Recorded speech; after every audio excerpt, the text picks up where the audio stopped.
તો હાલો મિત્રો, નમસ્તે। શું તમારી તુવેરમાં પણ ફ્લાવરિંગ બહુ જ ખરે છે તથા ફૂલ રહેતા નથી?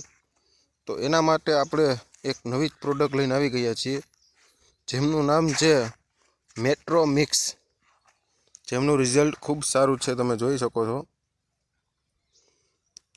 અમે એકવાર છંટકાવ કરેલો છે, જેમના 15 દિવસ થયા છે। તો તમારે પણ ઈયળનું પ્રમાણ પણ હોય તો બ્રહ્માસ્ત્ર, કોરાઝન ને પ્રોફેનો મેક્સ આવી તમે લઈ શકો છો। ને સારી કંપનીનું સ્ટીકર પણ 5 ml પર પાઉન્ડ નાખવાથી ખૂબ સારું રિઝલ્ટ મળે છે દવાનું। તો જય શ્રી કૃષ્ણ।